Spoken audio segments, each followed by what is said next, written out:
ζητήσω την κατανόησή σας, γιατί το πρόγραμμα μας έχει ξεφύγει πέρα από κάθε φαντασία.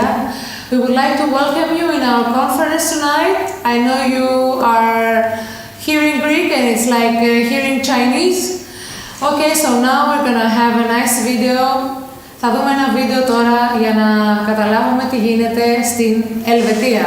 Let's see a video about air rescue in Switzerland.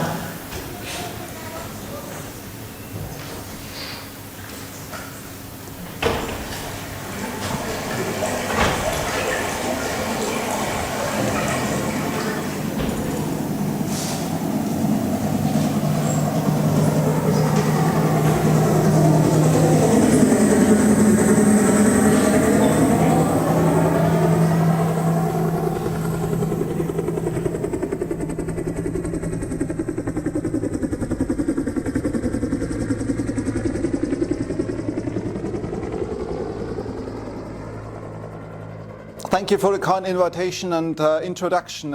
It's my pleasure to join you for this symposium at this lovely island in Greece, and warm welcome here from my side, from Zurich, Switzerland.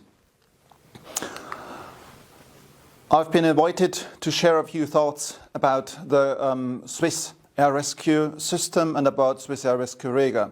First of all, for transparency reasons, kindly let me mention affiliations and potential conflicts of interest, which I do not see, but I declare there might be, since I'm involved in rulemaking groups at EASA, but also in the IK helicopter subgroup, a member of the Commission of Integration of Medical Transport Systems, the European Hems and Ambulance Committee, and the Swiss Aerospace Organization, AeroSwiss. What you hear now are my personal opinions and reflect the operation of Swiss Air Rescue Rega. Swiss Air Rescue Rega was founded in 1952, and the reason was quite pragmatic, as most of the things are in Switzerland, because people in mountainous areas knew very much from the very beginning that they had difficulties to survive an acute episode of myocardial infarction. It takes simply too long to carry them on the back of a horse or a donkey from a mountain into the valley until the definitive treatment can be conducted. And in 1952, Rega was founded by Rudolf Bucher, a Swiss physician who wanted to change that by the use of helicopters. And the first days were already quite challenging, because how do you get to a peak of a mountain? And the first idea was, okay, let's jump out of an airplane. Well, usually there is no good reason, I would say, to jump out of a pretty well working airplane, but for the sake of a patient's rescue, you would do so. And people jumped out with a parachute and medical equipment in order to reach the patients quickly. Then there was baskets will be fixed to helicopters in order to avoid the parajumping, but that were the beginnings. And since 1952, more than 70 years now, things and processes have improved constantly. But the mandate and the task is still the same. It's about quality care by air, emergency medical assistance by air. That means by helicopter, by airplanes, or also through our specialized physicians, flight physicians on commercial airliners when we repatriate patients from all over the world back to Switzerland. And all that is coordinated in our Mission Control Center at Rega headquarters. Rega has at the moment 18 helicopters operating day and night. And we are positioned in Switzerland in a way that we reach patients usually within 15 minutes flight time. Because that is the time we would like to keep quite short, so that the therapy-free interval from the onset of the symptom or the accident until first intervention, a stabilization of the patient can be achieved, is short. During peak days, we serve up to 100 patients. And when you ask now, what are the reasons for primary missions, what we talk at the moment? Well, most of all are illnesses, so that we talk about stroke, we talk about cardiac infarction, myocardial infarction. Yes, we talk about also accidents. And you see some variety of accidents that we register. And you see also we can clearly state an increase in missions from 21 to the year 22. But there else, when we go back to the capabilities of helicopter, all helicopters are equipped with a rescue hoist because sometimes you simply cannot land, and then you need a possibility to access the patient and also to evacuate the patient.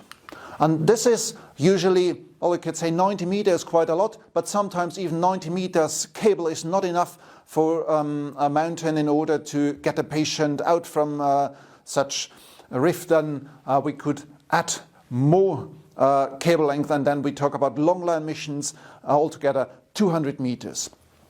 And that is not only during the day, that is also during the night. So Rega operates 24/7 because a myocardial infarction, a stroke, a multi-trauma does not select between day and night. It happens day in and day out. Certainly during the day it's more likely, especially when we talk about sports accidents.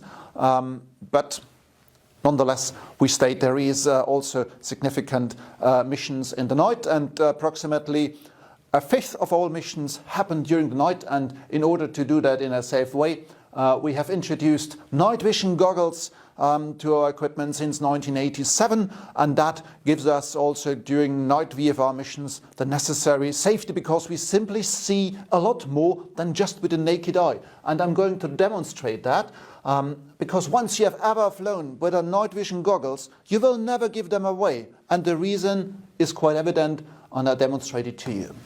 That is the view at the airport where I'm standing at the moment during the night, like now. And now we turn on the night vision goggles, and all of a sudden you see a lot more than just the darkness and a few light spots. You see obstacles. You see maybe other aircraft that might incoming. And that gives the necessary safety that we need and that we owe not only to our crews but also especially to the patients. Where do we find rescue helicopters in Europe? Then we can look where is the distribution of rescue helicopters, 1 million per 1 million population. And we find that in Germany we find that the 1.5 helicopters per million population. In the UK, 0.8. I could read down the numbers, but you see them as well. We have another group. You see in Switzerland we have approximately 3.1 helicopters per 1 million population. In Austria it's even more, 4.5, yeah. And in Norway, 4.3, and the Scandinavian countries like Sweden, approximately 2 helicopters per 1 million population. The question is there a rule by thumb?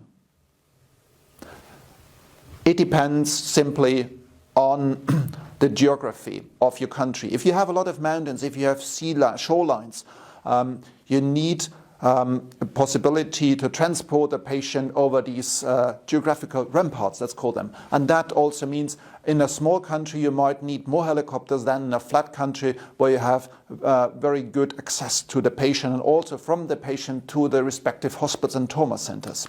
I'd look forward, really, ladies and gentlemen, to add Greece to this map as soon as possible. Who benefits from the reliability? And you could say, okay, it might be the government, the population, the hospitals, maybe the crew, the individual patient, they might have shareholders, insurances. Don't they profit all the time and benefit? Yeah. But important, in my eyes, for our service are 3 stakeholder groups. That is the patient, foremost and primarily, the population, because they might become a patient. And of course we owe all the reliability also to the crews and staff who really have a dedicated attitude to work for the safety and the rescue of people in the country.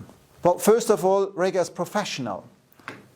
We do nothing than air rescue, day in and day out, since more than 70 years. That's our profession. I could also write, it's dedication, it's passion.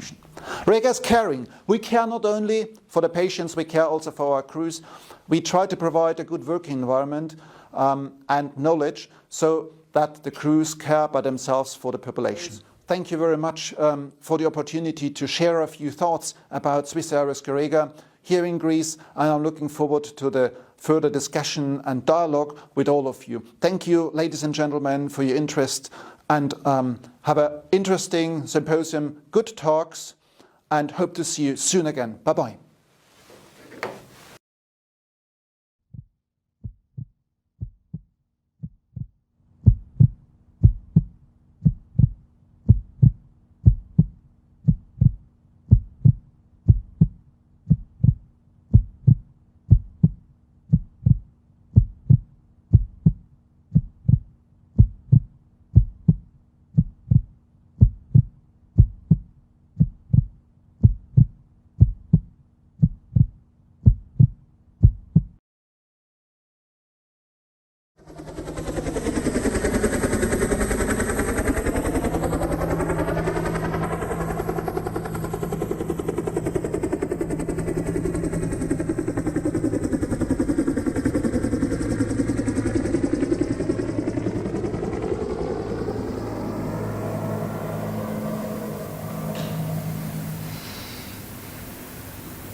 Δεν σας κρύβω ότι φτιάχνοντας αυτό το βίντεο με τον αγαπητό μου φίλο από την πρώτη γυμνασίου, από την Γενιάκη Δημοτικού, Γιώργο Μαραγκουδάκη, που είναι ο άνθρωπος που μας φωτογραφίζει σε αυτή την ημερίδα, κλάψαμε για να το φτιάξουμε. Ειλικρινά ήταν πάρα πολύ συγκινητική όλη η διαδικασία.